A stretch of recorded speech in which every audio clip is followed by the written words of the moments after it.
என் அன்பு பிள்ளையே, உன்னுடைய நிலைமையை நினைத்து நான் சொன்ன எத்தனையோ விஷயங்களை சம்பந்தப்படாதவர்கள் பின்பற்றி உயர்ந்தார்கள். ஆனால் நீயோ என் வார்த்தைகளுக்கு செவி கொடுக்காமல் இப்பொழுதும் சிரமத்தில்தான் இருக்கிறாய். நான் வானளாவிய சக்தியுடையவன் என்பதை அறிந்திருந்தும் உனது பிரச்சனைகள் தீர்வதற்காக யார் யாரிடமோ ஓடுகிறாய். ஒரு பொருளை வாங்குவதற்கு முன்னால் அதற்குரிய பணத்தை நீ சேகரிக்கிறாய். பொருளின் தரம் மற்றும் விலை பற்றி கேட்டறிகிறாய். அதனுடைய பயன் மற்றும் இதர தன்மைகளையும் ஆராய்கிறாய். அதன் பிறகே அதை வாங்குகிறாய். ஆனால் என்னிடம் கேட்கும் விஷயத்தை மட்டும் உடனே நான் தந்துவிட வேண்டும் என எதிர்பார்க்கிறாய். இது எந்த விதத்தில் நியாயம்?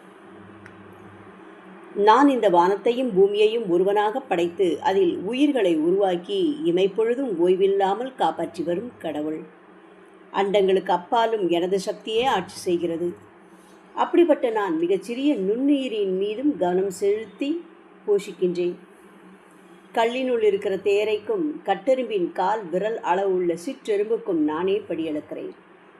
அவற்றின் பசியை அறிந்து தேவையான நேரத்தில் உணவு தருகிறேன். பெரியதோ சிறியதோ அனைத்து விஷயங்களையும் அக்கறை கொண்டு கவனித்து செயல்படுகின்ற நான் உனக்கு குருவாக கடவுளாக இருந்து உன்னை காப்பாற்றி வருகிறேன்.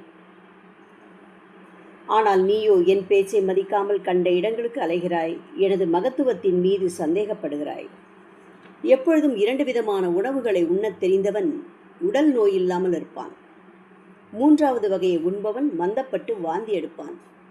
சூடான உணவு ஒரு வகை, குளிர்ச்சியான உணவு ஒரு வகை, ஆறிப்போனதும் பல மணி நேரத்திற்கு முன்பு செய்ததுமான உணவு 3ஆம் வகை.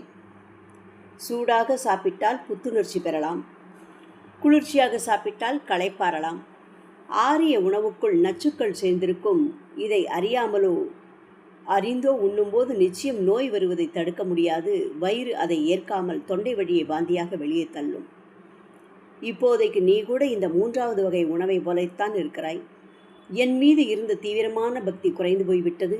ஏதோ பக்தி செய்கிறாய், அவ்வப்போது கோவிலுக்கு வந்து போகிறாய், அதுவும் உனக்கு தேவை என்று ஏற்படுகின்ற பொழுது. நான் இதை விரும்பவில்லை என வெளிப்படையாக சொல்கிறேன். இப்படி இருந்தால் உன்னை நிச்சயம் நானும் அலட்சியம் செய்து விடுவேன். என் மீது முழுமையான பக்தி செலுத்து. உன் தேவைகளை முழுமையாக கவனித்துக் கொள்கிறேன். இல்லாவிட்டால் முற்றிலுமாக என்னை மறந்துவிடு. அப்பொழுது நான் உன்னை கைவிட்டு உன்னுடைய விருப்பப்படி நடக்க விட்டு விடுவேன். அப்படியுமில்லாமல் இப்படியுமில்லாமல் 2ம் கெட்டாம் நிலையில் இருந்தால் எப்படி? இதையெல்லாம் நன்றாக கூறுகின்றீர்கள். உதவி என்று வந்துவிட்டால் சிலையாக உட்கார்ந்து விடுங்கள் என்று கூட நீ கேட்கலாம். உனது கேள்விக்கான பதிலை நான் தரும் வரை உன்னால் பொறுமையாக இருக்க முடியவில்லையே. வீட்டு மாடி மேல் செல்கின்ற மின் கம்பியை தொட உன் குழந்தை அடம்பிடிக்கிறது என்றால் நீ குழந்தையை கம்பியின் மீது ஏற்றி விடுவாயா? கெட்டுப்போன ஒன்றை குழந்தை தின்ன விரும்பினால் கொடுத்து விடுவாயா? தன் விருப்பத்திற்கு மண்ணில் விளையாடச் செல்லும் குழந்தையை அதன் போக்கிற்கு விட்டுவிட்டு வேடிக்கை பார்ப்பாயா? என் குழந்தையின் விருப்பத்தை உடனே நிறைவேற்ற மாட்டேன் என்கிறாய். ஏனென்றால் குழந்தை கேட்பது தவறானது, அதற்கு தீமையானது என்ற உண்மை உனக்கு தெரியும். ஆகவே குழந்தை அறியாமல் கேட்கிறது என புரிந்து சிறிதும் கருணை காட்டாமல் குழந்தையை அழைத்து வந்து விடுகிறாய். இந்த செயலால் உனக்கு குழந்தையின் மீது அன்பு இல்லை என்று அர்த்தமா? நீ குழந்தையை அதிகமாக நேசிப்பதால் தான் இப்படி செய்கிறாய் என்பது உனக்கே புரிகிறது. சாதாரண உடல் உருவாக காரணமாக இருந்த நீயே இப்படி அனைத்தையும் நல்லதாக செய்யும்போது உனது ஆன்மாவை படைத்த நான் எவ்வளவு எச்சரிக்கையாக நடந்து கொள்ள வேண்டும்? எல்லாம் உனது நன்மைக்கே இப்படி என்னால் செய்யப்படுகிறது என்பதை நம்ப மறுக்கிறாய். பலமுறை உனது உயிரை காப்பாற்றினேன், மானத்தை காப்பாற்றினேன், மற்றவர் முன்பு உனது கௌரவத்தை காப்பாற்றினேன். நினைத்து பார்க்க முடியாத அளவுக்கு உனது தகுதிக்கு மீறிய விஷயங்களை உனக்காக செய்தேன்.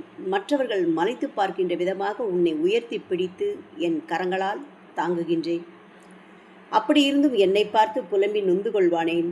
என்ன நடக்கிறதோ அவை என் கண்களின் முன்னால் தான் நடக்கின்றன. யார் எதையெல்லாம் பேசுகின்றார்களோ அவர்கள் எல்லாம் என் முகத்திற்கு முன்பாகத்தான் பேசுகிறார்கள். அவற்றையெல்லாம் நான் பார்த்தும் பார்க்காததைப் போல இருப்பது ஏன் தெரியுமா?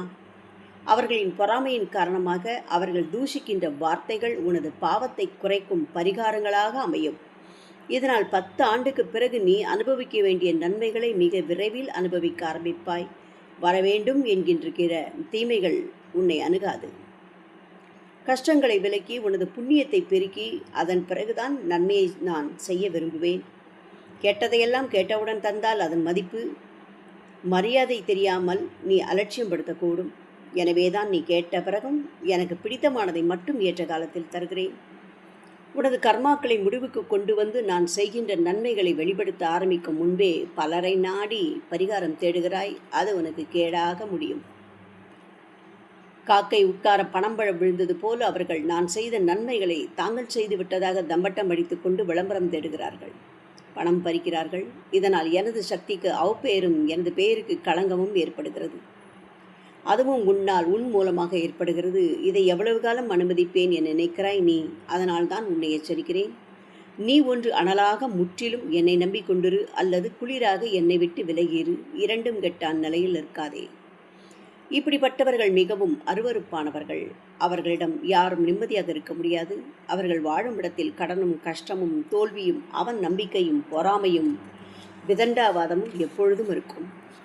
என் பக்தனின் வீட்டில் தேவை என்பது இருக்காது என்று சொன்னேன். என்னையே நம்பி என்பால் லயமாகின்ற பக்தனுக்கு நான் அடிமையாக இருந்து அவனது எல்லா வேலைகளையும் செய்து காப்பாற்றுவதாக கூறினேன்.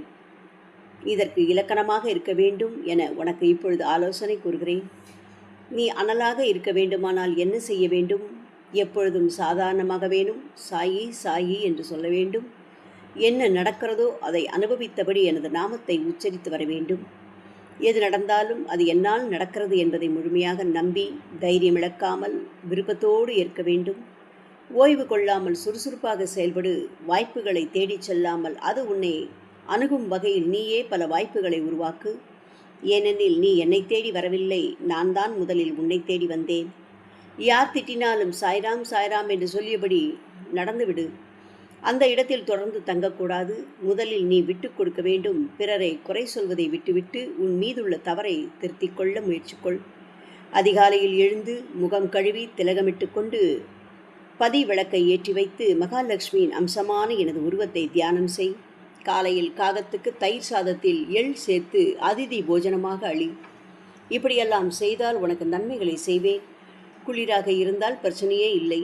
இன்று என்னால் நன்மை நடக்கவில்லை என நினைத்து என்னை மறந்து போகின்றவர் ஒரு காலத்தில் நிச்சயமாக திரும்பி வருவார். நீ எப்பொழுதும் அனலாக இருக்க வேண்டும் என்று உனக்கு ஆலோசனை கூறுகிறேன். ஓம் சாய்.